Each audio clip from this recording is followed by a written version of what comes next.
If you had a sports person who had to peak on a particular day 4 years into the future, would you be able to answer the question, what training session do I do next Monday? Well, this lecture is going to explain exactly how to structure such a program up to 4 years in advance. What we're going to be looking at is called periodization and how we plan for long-term development, not just what do we do next week. This is divided into 4 separate parts. The first part is the introduction and explanation of terms that you're going to need. The second part is going to look at what's called the macro cycle. Now, the macro cycle is the big plan. And believe it or not, that's actually the easier part to do. Then what we'll look at is what is sometimes termed the mesocycle. I prefer the word phases, but the accepted term is mesocycles. And then what we'll look at after that is we will look at the microcycle. In my opinion, this is the most difficult part to do because we have many things to factor in on a small scale, and we have to consider, of course, rest. I think that the microcycle is the most difficult part to do. Then what we'll do is we'll take some worked examples and I'll put everything together to show you how this works as a blueprint. Then you can overlay your own athletes' aims, objectives, or your own, and you can begin to plan long term. So no longer are you just staring somewhere out into the distance. You're looking with binoculars and you're looking razor sharp and you know exactly what you need to do. This is quite lengthy and there's a few terms that I'll need to introduce, and it's aimed at an intermediate level of audience knowledge. There are some terms and terminology that I may use that you may need to go away and look up. That's because this is not a talk for beginners. If there are any terms that you don't understand, please make a note of them, then go look them up yourself. Google will give you the answer to many of these things, and anything that can't be found you'll be able to find in a decent sports science book. My name's Andy Wake, and at the current time of recording I've been coaching athletics for 38 years, boxing for 32 years, and I've trained more than 20,000 coaches to coach. I hope that I'm in a position to take something which is immensely complex and break it down so that you're able to use it.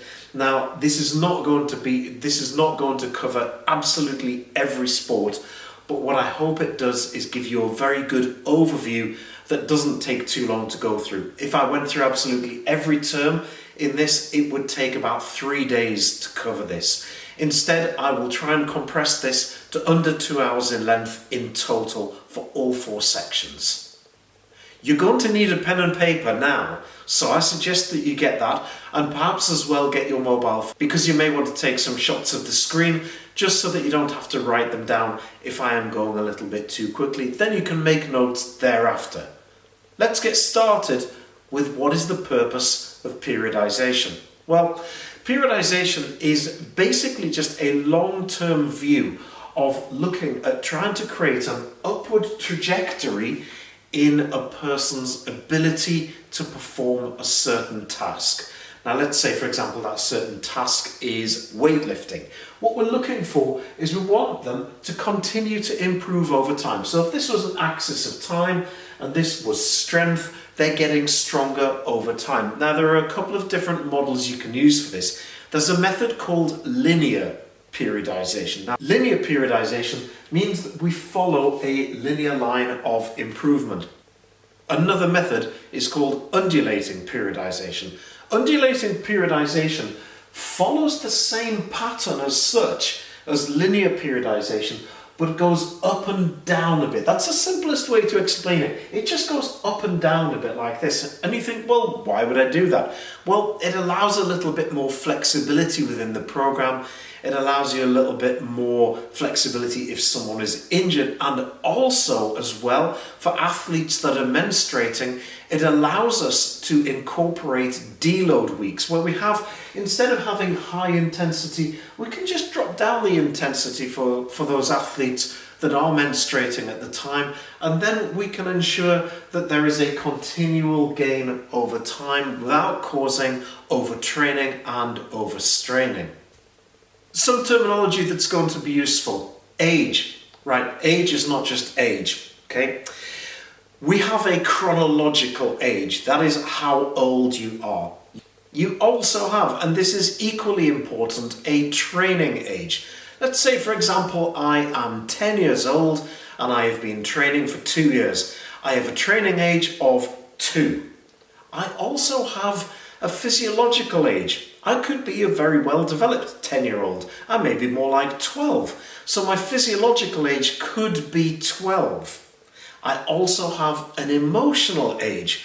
Let's say, for example, I am underdeveloped. I may have an emotional age of 9. These are different ages that we need to balance all of these things with how we approach the athlete, how we coach the athlete, and also what level of training we give to the athlete. There are some athletes, though physically mature, are not going to cope with a training program of a physically mature person because they have too young a training age. So you'll hear me referring to people of a training age of more than 2 or more than 5, as well as saying a physically mature athlete or a junior athlete, or indeed as well a senior athlete, because we also have to go over that curve and consider athletes on the way down as well.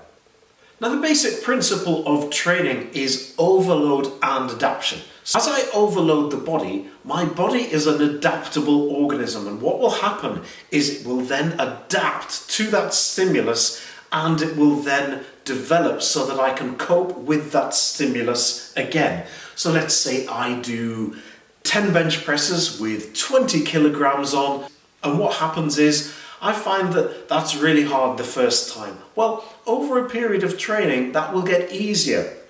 And for me to have an adaptation, I'm going to need to increase the weight so that as I get stronger, I will increase the load so that I will get stronger. The same occurs with speed. The same occurs with endurance, etc. Now, all of these different things are different stimuli and different stresses on the body. We need them all. It's not just a case of we need one but not the other. We need them all. But the beauty of periodization is what it will do is it will allow us to balance these. Now, certain things don't really work well when trained with other things. For example, it's not a fantastic idea if you're a bodybuilder to try and bulk up and get as big and strong as you possibly can whilst you're doing mountains of endurance work. That's not going to work for you or for anybody. The human body doesn't like that.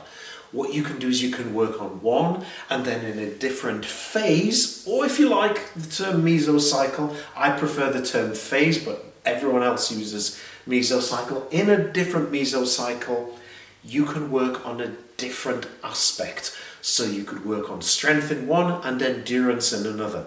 This allows us to continually improve. Ideally, in each of these stages, what we don't want to do is spend too long in any stage or too short a time. We need to maximize this so that at the end of our training year, we have a peak where we can compete at our very best. And that's the aim of periodization. We're trying to get to a peak, and then what we do is all of the smaller sessions just fit into that. Periodization's been around for a long time, and the father of periodization is a Russian chap called Matveyev, who first experimented with this in the 1950s. And he used what was essentially a very similar model to what I've drawn up here, which is called a single periodized year. This means that in 1 year you have one peak. That's what it means. One cycle, one peak. And that's what he did, and it was essentially the foundation of what we've built on since then. There are many different models, different ways that we can do this now, but Matveyev was the first to do this. I also point out, and I'm not going to make any apology for this, that the examples that I'm going to take are going to be largely from the two sports in which I have most experience, athletics and in boxing. So there's going to be a lot of illustrations from those two sports. However, the basic principles are the same for any sport because the human body as an organism adapts to the stimulus that you, the coach, gives to it. So the principles that I give to you are going to apply to any person and to any sport. I just prefer to illustrate it with examples that I have first-hand experience of, and I know that this is how they occur in the real world and not just in theory.